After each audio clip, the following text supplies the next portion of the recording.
रहेंगे और भरतपुर लोकसभा क्षेत्र की आवाज़ को दिल्ली की पंचायत में वे उठाएंगे। और मैं आपको ये कह सकता हूँ कि जो बात हमारे विधायक लोग बैठे हैं, मंत्री 3 मंत्री है भरतपुर से, ऐसा मेरे ख्याल पहली बार हुआ होगा कि राहुल गांधी ने 3 मंत्रियों की सौगात दी है भरतपुर को, ये पहली बार हुआ होगा। गिरिराज महाराज की जय तो बोले हम लोग, अब उनका मान सम्मान भी हमें रखना पड़ेगा, जीता करके आप लोग तब काम चलेगा। जो 3 मंत्री दे दिए आपको तो फिर तो नहीं जीते, कोई कारण है ही नहीं। इसलिए आपकी जिम्मेवारी 10 गुना बढ़ गई है, ये मैं कह रहा हूँ 10 गुना बढ़ गई है। राहुल गांधी जी को लगे मेरा फैसला 3 मंत्रियों को बनाने का भरतपुर का बिल्कुल ठीक था, वहां की जनता ने मोड़ लगाई है, कहने का मतलब यह है। बाकी काम तो सरकार ने कोई कमी रखी नहीं है। हमने कर्जे माफ किए हैं बैंकों के, अभी सीसी बैंक के, भूमि विकास बैंक के, राष्ट्रीयकृत बैंकों के हमने कहा एनपीए जिनका हो गया था 2 लाख तक कर्जे माफ होने चाहिए, उनसे बातचीत चल रही है। वो केंद्र सरकार की बैंकें होती है, चुनाव के बाद में वो कर्जे माफ करवाएंगे, ये हमने आपको कह रखा है, आपको चिंता नहीं करें। हम लोगों ने 5 साल तक दरें नहीं बढ़ेगी बिजली के कनेक्शन की, वो हमने तय कर लिया है। 1 लाख कनेक्शन दे रहे हैं हम लोग किसानों को, कृषि कनेक्शन काम चालू है। और शायद आपको मालूम पड़ गया होगा, अब आगे पानी के बिल नहीं आएंगे, गाँव के अंदर पानी के बिल आएंगे नहीं, वो माफ कर दिए गए हमेशा के लिए, खत्म कर दिया उनको।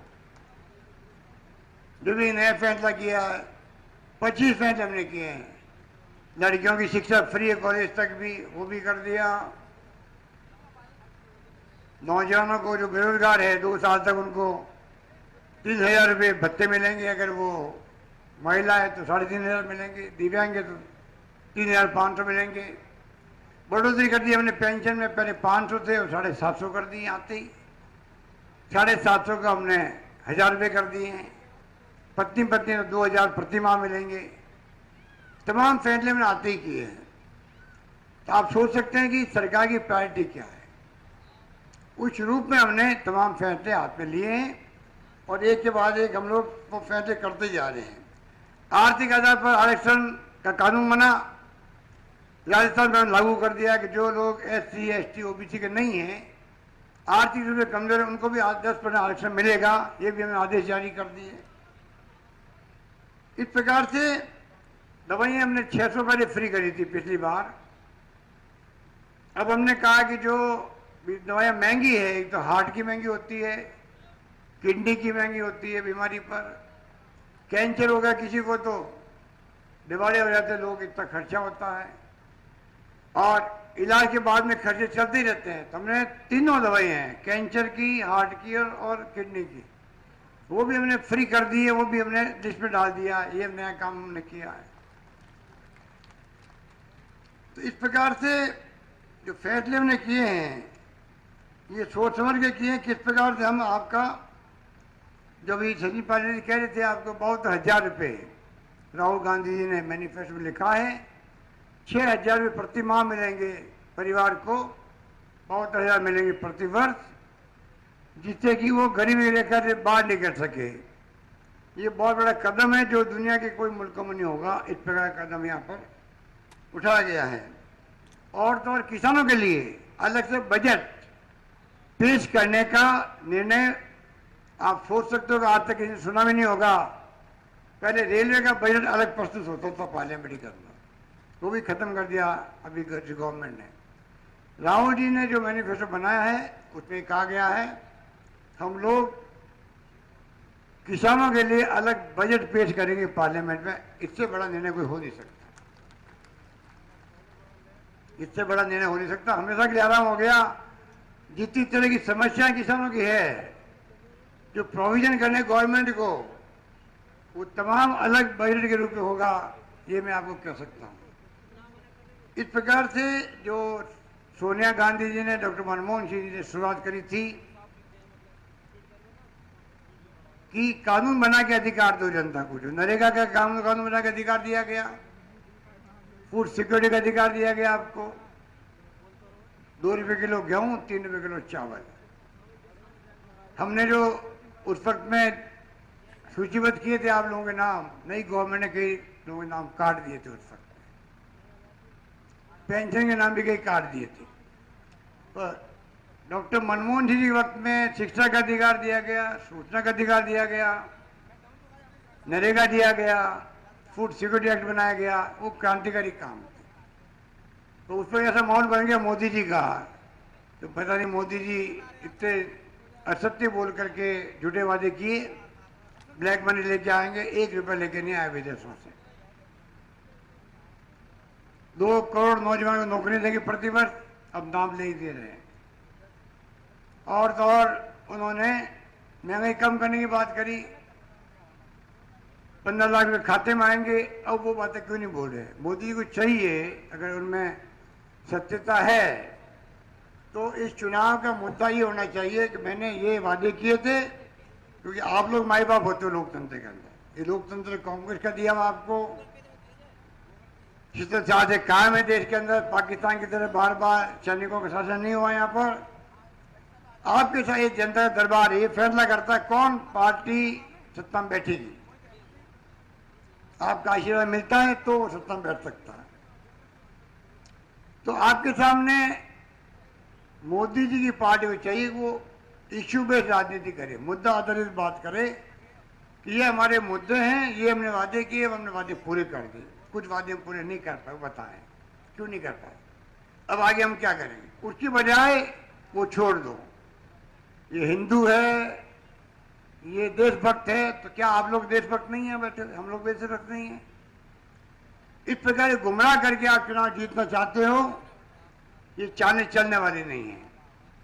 सर्जिकल स्ट्राइक करी है, अरे भाई सर्जिकल स्ट्राइक तो कांग्रेस के राज में हुआ करती थी, अनुभव काम आता है। मनमोहन सिंह जी के वक्त में भी हुई है, उसके पहले भी हुई है, परंतु कोई व्यक्ति कहता है, कोई व्यक्ति नहीं कहता है। मोदी जी नए नए बने थे, अनुभव था नहीं, तो इसलिए बहुत बड़ी उपलब्धि के रूप में उन्होंने पेश किया। अरे उपलब्धि तो सेना की है, उनका शौर्य है, पराक्रम है, उनका साहस है, जान को हथेली पे रख करके वो हमारे देश की रक्षा कर रहे हैं, हम उनको सलाम करते हैं। पर आप क्या मांगते हो? आप बिना मतलब का श्रेय लेना चाहते हो? वो श्रेय मिलना चाहिए सेनाओं को, उसमें आपकी हिस्सेदारी हो ही नहीं सकती। इंदिरा गांधी की हिस्सेदारी कभी नहीं हुई। इंदिरा गांधी ने कभी नहीं कहा जब बांग्लादेश आजाद हुआ हमारी फौजों के लोग मारे गए थे, अल्टीमेटली विजय हुए, 93,000 93,000 कर्नल जनरल सैनिक हथियारों के साथ में उनको सरेंडर करवा दिया बांग्लादेश के अंदर। आप कल्पना करो, कभी इंदिरा गांधी के मुंह से सुना आपने कि मेरी विजय है?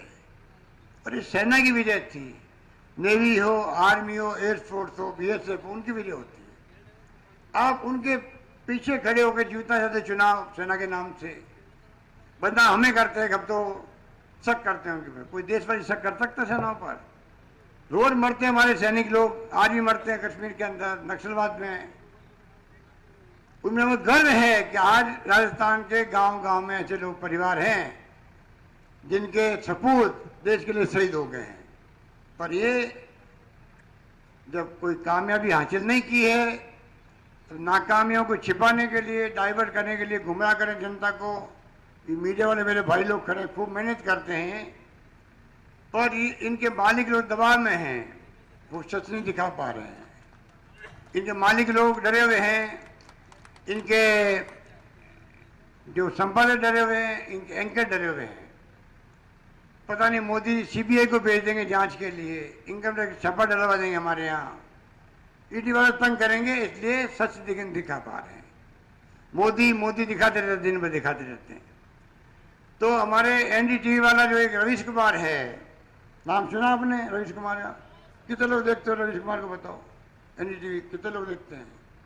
काफी लोग देखते हो। उसने कहा मैं भी एंकर हूं, पर मुझे शर्म आती है कि आज देश में क्या हो रहा है। लोकतंत्र खतरे में है, सही बात दिखा नहीं पा रहे हैं, सही बात बोल नहीं पा रहे हैं।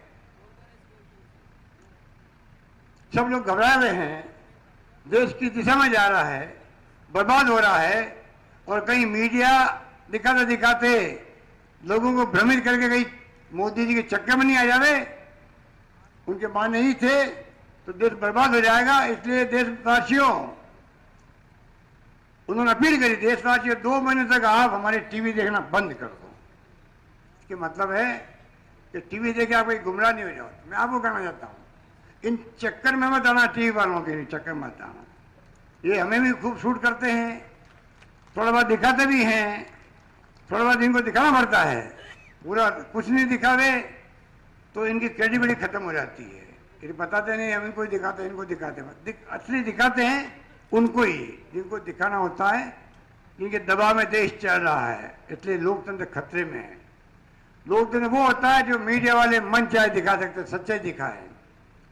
लोकतंत्र वो होता है जो आप लोग, जो जनता है, जनार्दन, वो एमएलए, एमपी, मंत्री, मुख्यमंत्री, प्रधानमंत्री किसी की आलोचना कर सकता है, सरकार की आलोचना कर सकते हो आप लोग, उसको लोकतंत्र कहते हैं। वो लोकतंत्र नहीं है जिसमें आप सरकार की आलोचना कर दो, प्रधानमंत्री की आलोचना कर दो, आप देशद्रोही हो।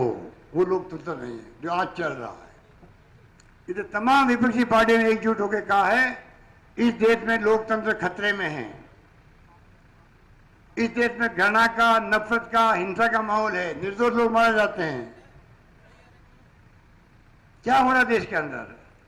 और ये वापस चुनाव जीत गए मोदी जी, आगे चुनाव होंगे भी कि नहीं होंगे कोई कह नहीं सकता। ये स्थिति बन गई देश के अंदर। इसलिए मैं राजस्थान का आपके आशीर्वाद से 3री बार मुख्यमंत्री बना हूं, तो मेरा फर्ज बनता है प्रथम सेवक के रूप में मैं आपको आगाह करूं, देश की स्थिति बड़ी नाजुक है। मोदी जी इनकी कंपनी के चक्कर में नहीं आवे। अब आप देखिए, योगी जी महाराज आपके पड़ोस में जो हैं मुख्यमंत्री, क्या कहा उन्होंने? आर्मी के लिए क्या कहा, सेनाओं के लिए? ये मोदी की सेना है। अरे उनके खिलाफ तो मुकदमा दायर होना चाहिए। मुख्यमंत्री यूपी के खिलाफ में, योगी जी के खिलाफ में आप सेनाओं को भड़का रहे हो। आप मोदी के आदमी हो, मोदी की सेना हो। जो पाकिस्तान करता है वो आप कैसे कह सकते हो? पाकिस्तान में सेना बार बार प्रधानमंत्री को अरेस्ट कर लेती है। जुल्फिकार भुट्टो थे पाकिस्तान के प्रधानमंत्री, फांसी में चढ़ा दिया उनको। कितनी बार शासन तख्ता पलटा है सेनाओं ने वहां पर। हमारे यहाँ हमारी बहुत खूबी रही है, इंदिरा गांधी ने अपनी जान दे दी, खालिस्तान नहीं बनने दिया, सीधा छलनी हो गया उनका। बांग्लादेश बना दिया, विजय प्राप्त करी हम लोगों ने, कभी घमंड नहीं किया मोदी जी की तरह। तो आपने मोदी जी के मुझे कभी सुना? इंदिरा गांधी के महान काम भी थे। अरे आलोचना भी करो आप इंदिरा गांधी की, पंडित नेहरू की। तो पंडित नेहरू 10 साल से जेल में बंद रहे थे देश के लिए। आजाद होते ही भारत में बड़े बड़े बांध बनाए, कल कारखाने बनाए, तब जाकर के आज ये यमुना नहर की बात हम करते, पानी मांगने की बात करते हैं, इंदिरा गांधी के की बात करते हैं। भाखड़ा डैम कैसे बनाए हैं उस जमाने में, कोई सोच सकता है? पर मोदी जी प्रधानमंत्री, देश के प्रधानमंत्री देश का होता है, पर मोदी जी प्रधानमंत्री खाली बीजेपी के, देश के नहीं। इसलिए वो ऐसी बातें बोलते हैं। इसलिए मैं कहना चाहूंगा आपको, कृपा करके 76 साल में क्या किया कांग्रेस ने, ये भी जुमला है उनका। अरे 76 साल में क्या नहीं किया बताओ? ये भरतपुर क्या था? 76 साल पहले आपके लोग बैठे हुए मालूम होगा बचपन के अंदर क्या था, गांव की तरह था। और कहाँ पहुंच गया? राजस्थान क्या था, देश क्या था? या सुई नहीं बनती थी, बिजली क्या होती जानते नहीं थे। आज सब कुछ देश के अंदर है। क्या मोदी जी अपने दिल पे हाथ रख के कहें ये बात सच्चाई है कि नहीं? मैं तो आपको कहता हूं, अगर कांग्रेस ने कुछ नहीं किया है तो मोदी को वोट दो। अगर 70 साल में कुछ नहीं किया वास्तव में, खाली 5 साल में उपग्रह छोड़े जा रहे हैं, 5 साल में सड़कें बनी हैं, 5 साल में स्कूलें बनी हैं, अस्पताल बने हैं, पानी बिजली आया है। अरे चम्बल से पानी लेके आ गए हम तो भरतपुर तक, कि मोदी लेके आए थे पानी को। अब भी काम चल रहा है, काम चलेगा, आगे भी चलेगा। तो मोदी जी जिस प्रकार से बोलते, अरे मोदी जी आपको सेल्फी लेना किसने सिखाया? वो भी कांग्रेस ने सिखाया। जो सेल्फी लेते मोदी जी, पूछो इनको। अगर राहुल गांधी, राजीव गांधी नहीं लाते कंप्यूटर और तकनीकी को, तो कैसे आज मोबाइल फ़ोन आते हाथ में, नौजवानों के मुट्ठी में पूरी दुनिया है मोबाइल फ़ोन के माध्यम से, कैसे आते? तो मोदी जी के कितने में करने में अंतर है, नीति व नीयत एक नहीं है। ये फासिस्ट लोग हैं, इनके कोई लोकतंत्र में यकीन नहीं है। ये ध्रुवीकरण करना चाहते हैं धर्म के नाम पर चुनाव जीतने के लिए। देश को बचाना है तो आपको आगे आना पड़ेगा, ये मेरा फर्ज है कि मैं आपको आगाह करूं। बाकी बातें आपको विश्वनाथ सिंह ने बहुत तरीके से समझा दी। मैं उम्मीद करता हूं कि इस बार आप पुनः कांग्रेस को आप भारी बहुमत से कामयाब करके अभिजीत जाटव जी को जिताएंगे। यही बात करते मैं अपनी बात समाप्त करता हूं। धन्यवाद। जय हिंद।